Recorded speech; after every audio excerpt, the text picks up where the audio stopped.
All right, guys, good morning. Today I wanted to talk to you guys about a phone call that I received yesterday afternoon from Mike Pappas regarding the interview that we were supposed to do today on the Sierra 5 topic and the update with that. So let's just get right into it. So, as you guys all know, a couple videos ago I discussed the conversation I had with Mike Pappas regarding the Sierra 5 issues, and I asked him if he would come on the show, on the channel, and discuss what he had going on with the Sierra 5. And I had a lot of questions, a list of questions that I read off to you guys that I was going to be asking him.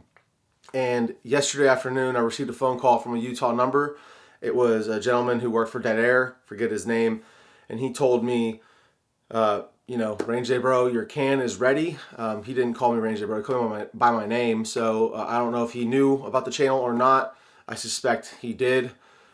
He told me my can was ready, it's going to be overnighted, and I should get it tomorrow. Sent me a tracking number, and I have that tracking number currently from UPS. It's showing it's going to be arriving today before like 5 p.m. So that was a little bit suspect, obviously, being that I was like, okay, I'm supposed to be interviewing Mike tomorrow, and my can is shipping out, and I'm going to get it, tomorrow as well. So I was like, okay, I wonder if Mike pulled some strings and got my can pushed to the front of the line, or what happened there to make DeadAir look a little bit better. But then I got a call right afterwards from Mike, and he told me that he told me a lot of things. But let's just start with what the important thing is. He said that they got all the cans back from repair, or the vast majority. I think he said all, I believe. So I may be misquoting, but I'm pretty sure he said he got all of the cans that have been affected, the Sierra 5 cans that have been affected, back from repair, and that they will all be shipping out either yesterday or today and getting there either today or tomorrow to all those affected individuals. So that's obviously good news. And in saying that, he pretty much said that now that things have changed a little bit, they have more answers for people on that front. And again, I'm paraphrasing. I did not record this conversation, but he asked me if I would be okay with postponing the interview because DeadAir would like to release an official statement about this whole issue and give people some answers, and then we could do the interview afterwards as sort of a follow-up to their official statement. So I know he asked me. I think it was just him being polite, honestly. I think that he knew he was going to be making a statement and didn't want to come on the channel and do this interview where I'm going to be asking him some hard-hitting questions before he made his own official statement, because that is the biggest question everybody has, is why have you not made a statement already about this?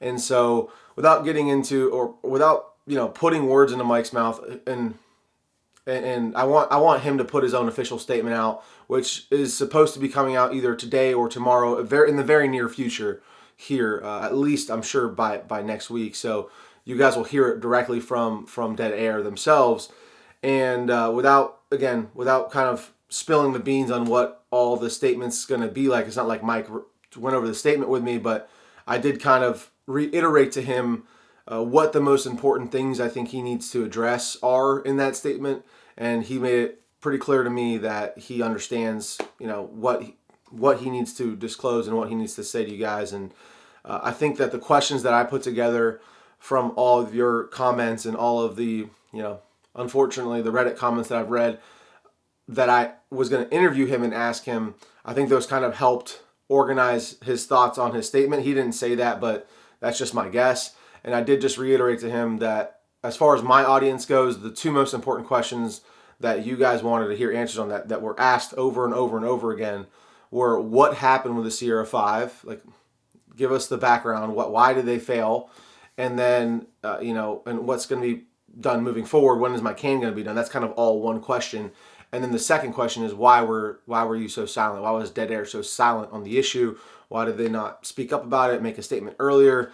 And I just kind of drove that point home to him. So I'm hoping he addresses it in a way that's adequate for everybody. I know you can't please everybody, but I hope he has a statement that at least makes those people on the fence, because you have your diehard haters, you have your diehard fans, and it's really everyone in the middle that needs reassurance and needs to know, okay, what's DeadAir going to do in the future to continue making good products and to regain the confidence of the industry, essentially.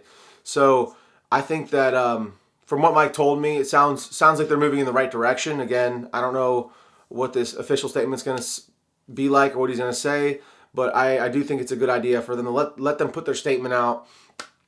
You guys can all watch it for yourselves.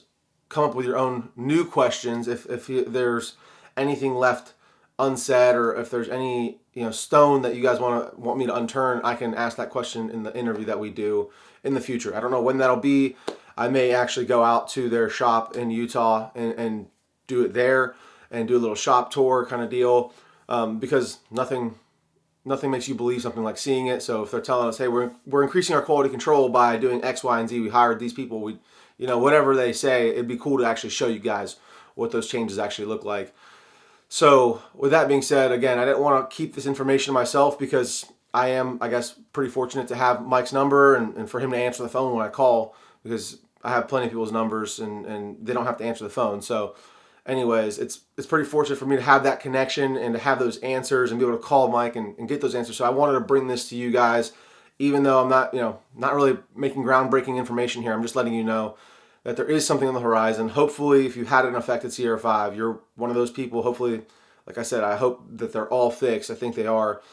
And hopefully this gives you a little bit more, just buys you a little bit of time and your sanity as far as, this whole situation. So yeah, I'm very much looking forward to Mike's and DeadAir's statement that they're going to be putting out. And I'm looking forward to the interview and the follow-up, obviously, because I'm sure there'll be still a lot of questions after that, but at least we can have a more focused interview, I think, after they've made their public statement, instead of having, just these big, vast general questions.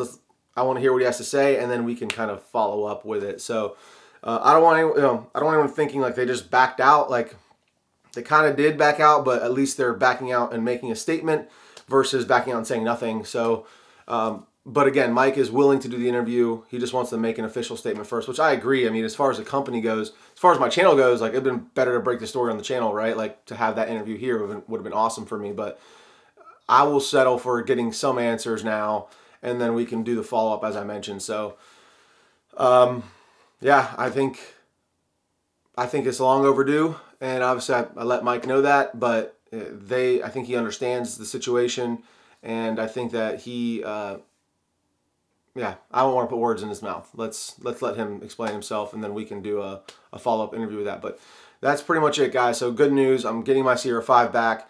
As soon as it gets in today, I will be taking it to the range this weekend, and I will be re-performing the combat loadout test. I may even take it a little bit further, just because, because why not? Just to make sure it really is repaired properly. For you guys who don't know, the combat loadout test is 7 full mags through my Mark 18 10.3 inch barrel as fast as I could possibly shoot it. It's a semi-auto, but obviously it did some damage with the Sierra 5 with those bad welds. So I may take it, 8, 9, or 10 mags. We'll see on the ammo situation, because ammo is not cheap. And with that being said, guys, if you do like these videos, if you want to support the channel, there's a free way to do it. It's liking, commenting, or subscribing. Those are very free and easy ways to support the channel. So I do appreciate every single thumbs up, every single subscriber. You guys are the reason I do this. I love you guys, and every comment does help. So if you do have some money and you need some gear, like you want to go to Brownells and buy some gear, you can use bro code RDB10. Saves you 10% off at brownells.com, and it gives the channel a little bit of kickback to help pay for those things like the ammo and the camera SD cards and all this crap that goes into making these videos. And then lastly, rangedaybro.com for any merch. And yeah, appreciate you guys. Love you guys. Hopefully we get the answers that we deserve soon. And I hope you guys have a great day. Take care.